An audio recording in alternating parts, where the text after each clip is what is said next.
Hello दोस्तों, कैसे हैं आप सब। आप सभी का मेरे यूट्यूब चैनल में एक बार फिर से बहुत बहुत स्वागत है।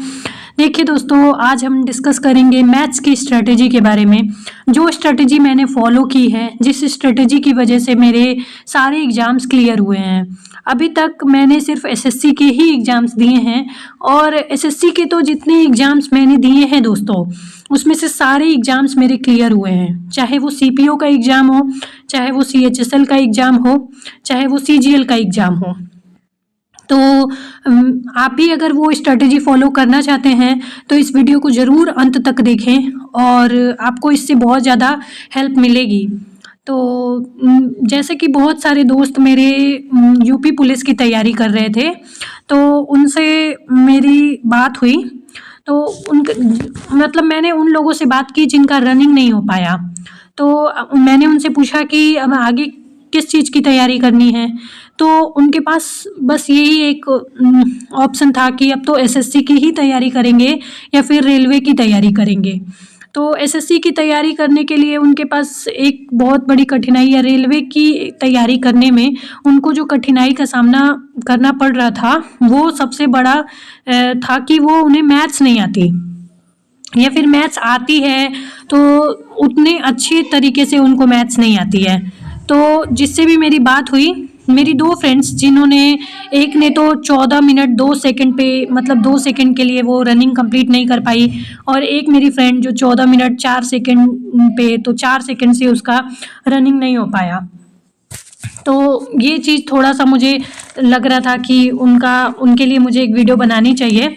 तो बहुत सारे दोस्तों से बात हुई जिनमें से अधिकतर तो लड़कियां ही थी और उनके लिए मैथ्स एक हर्डल था। तो मैंने सोचा कि इस पे एक वीडियो बनाते हैं।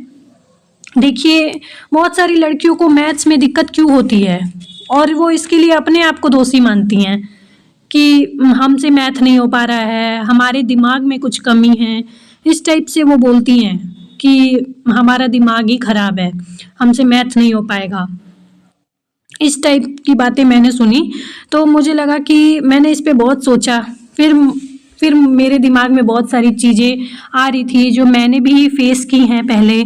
तो मैंने सोचा कि नहीं, इस पे एक वीडियो बनाना चाहिए।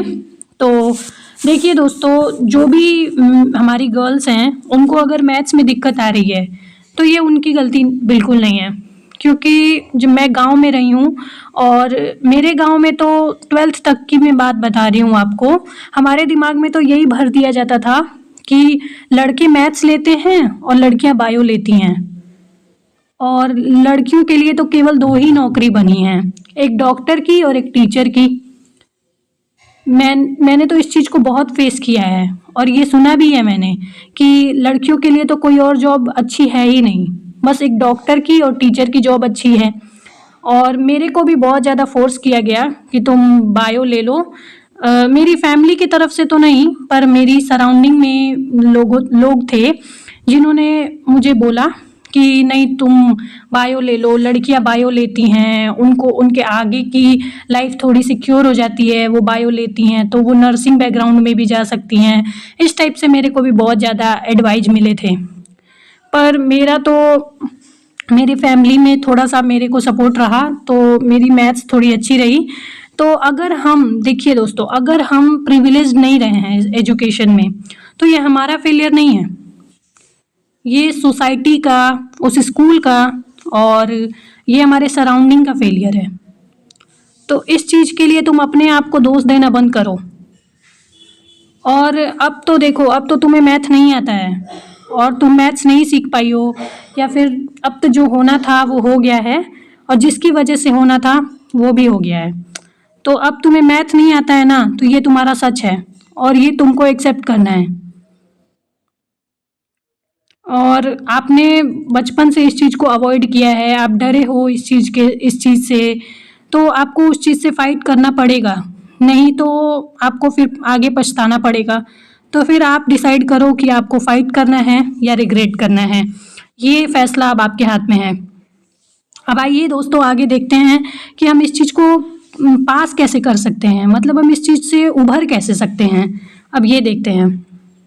तो बहुत सारी चीज़ें जब मैं बच्चों से बात करती हूँ ना, तो मेन 4 चीज़ें ही वो सबसे मुझे सुनने को मिलती हैं। इसी 4 चीज़ों के अराउंड उनका क्वेश्चन घूमता रहता है। तो मैंने सोचा कि इन्हीं 4 चीज़ों को बेस बना के थोड़ा सा अपने जो मुझे प्रॉब्लम आई हैं उनको मैं ऐड करके और इस चीज़ पे इस वीडियो को कंप्लीट करूं। तो सबसे पहली बात जो उन्होंने बोली कि हमारा मन नहीं लगता है, हम 1 घंटे से ज़्यादा बैठ भी नहीं पाते हैं। बुक खोलते ही जैसे लगता है कि भूत देख लिया हो, डर लगता है बहुत ज़्यादा।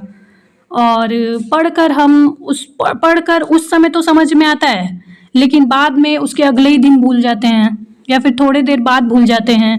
ये एक चीज़ उन्होंने बोली। और ज़्यादा समय नहीं दे पा रहे हैं हम मैथ्स को, मतलब 1 घंटे 2 घंटे 3 घंटे से ज़्यादा हम उसको पढ़ नहीं पा रहे हैं। ये 4 चीज़ें मुझे उनसे सुनने को मिली हैं और इसके अराउंड ही मैंने इस वीडियो में सब कुछ कवर किया है। तो चलिए दोस्तों, देखते हैं कि मन नहीं लगने का क्या उपाय है। देखते हैं। अब देखिए दोस्तों, आपको ये तो समझ में आ गया है कि मैथ्स आपके लिए प्रॉब्लम है, तो ये सब्जेक्ट हार्ड है, आपको लग रहा है। तो जो चीज़ हार्ड होती है वो एफर्ट भी तो ज़्यादा लेती है। तो अगर ये सब्जेक्ट हार्ड है तो आपका एफर्ट भी इसमें लगेगा, नो डाउट कि इसमें एफर्ट लगेगा। तो मेहनत तो आपको करनी पड़ेगी। और मेरा क्या था कि जो सब्जेक्ट मुझे बोरिंग लगते थे, जैसे मुझे जीएस में मेरा मन बिल्कुल नहीं लगता था, तो मैं क्या करती थी ना कि जो मेरा पीक आवर था, पीक आवर मतलब क्या कि जिसमें दिमाग एकदम फ्रेश रहता है, किसी प्रकार का बोझ नहीं होता है।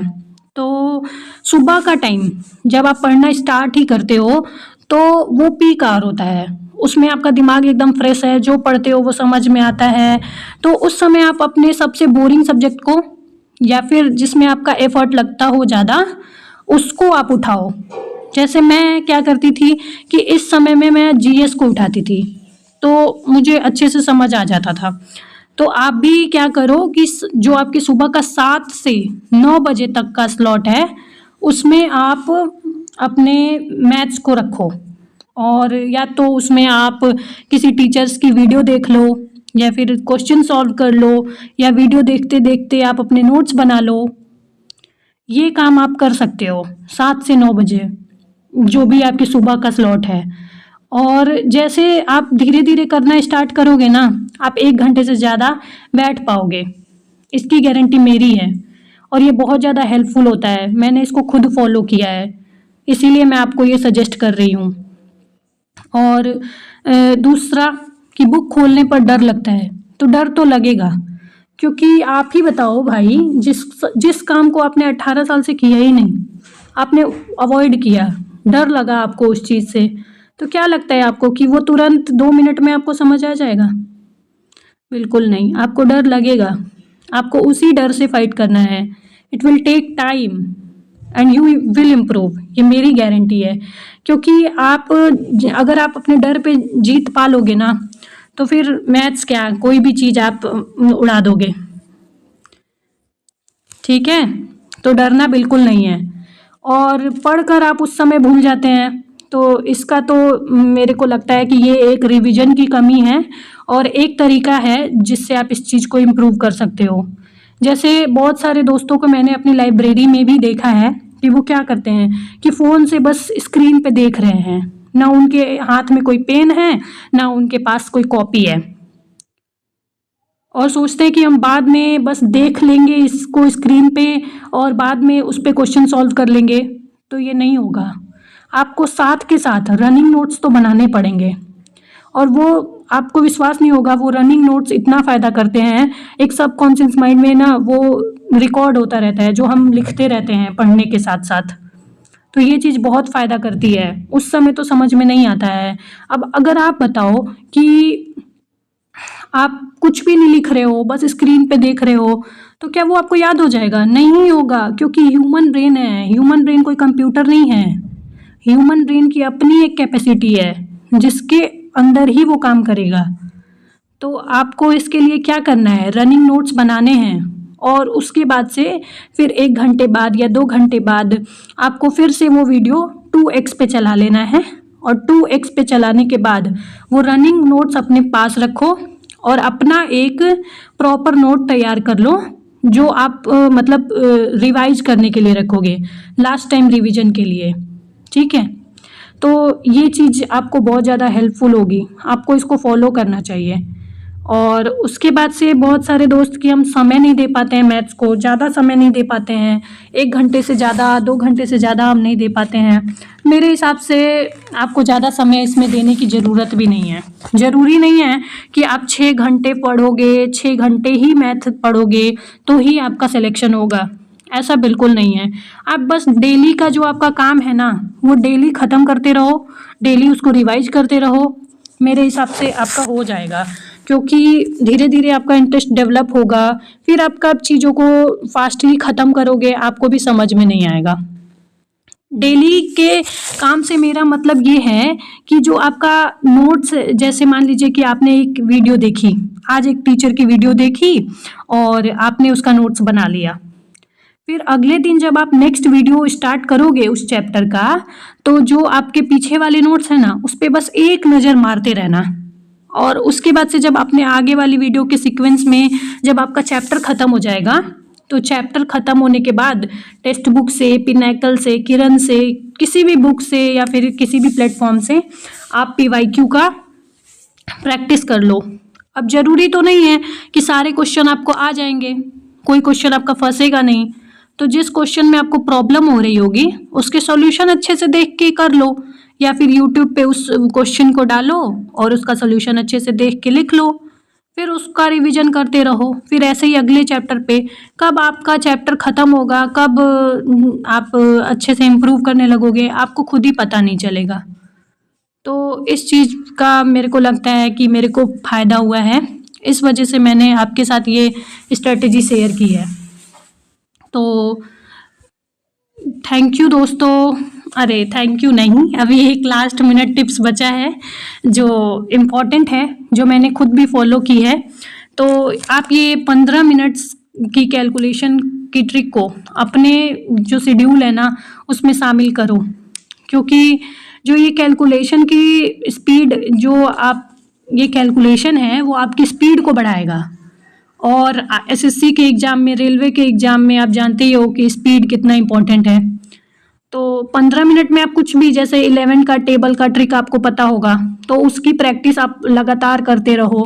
किसी भी नॉर्मल गुणा, नॉर्मल भाग, नॉर्मल जोड़, मतलब ऐसे करते रहो 15 मिनट, तो इसमें निकालो। मैंने तो किया था और मेरे को फ़ायदा भी हुआ।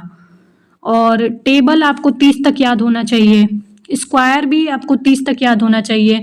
बिल्कुल ऐसे याद होना चाहिए ना कि मुँह ज़बानी कोई आपसे पूछे तो आपको एकदम याद हो। और क्यूब भी आपको 20 तक याद होना चाहिए। तो थैंक यू दोस्तों। अब लास्ट में, और अगर वीडियो अच्छा लगा हो तो लाइक और सब्सक्राइब ज़रूर करें। और अब्दुल कलाम साहब की 2 पंक्तियाँ जो कि मैंने अलग से रिकॉर्ड की हैं, वो मैं इस वीडियो में अंत में ऐड करूँगी, आप उसे ज़रूर सुनना, वो बहुत ज़्यादा हेल्पफुल है। थैंक यू दोस्तों, like and subscribe please. Dream is not that which you see while sleeping. It is something that does not let you sleep. इसका मतलब ये है दोस्तों कि सपना वो नहीं जो आप सोते हुए देखते हो, सपना तो वो है जो आपको सोने ही ना दे। इसका मतलब है कि आप उसके लिए कितना कठिन परिश्रम करते हो, आपका सब नींद, चैन, सब कुछ गायब है केवल उस एक सपने को पूरा करने के लिए। तो वो ड्रीम है, ऐसा अब्दुल कलाम साहब कहते हैं। थैंक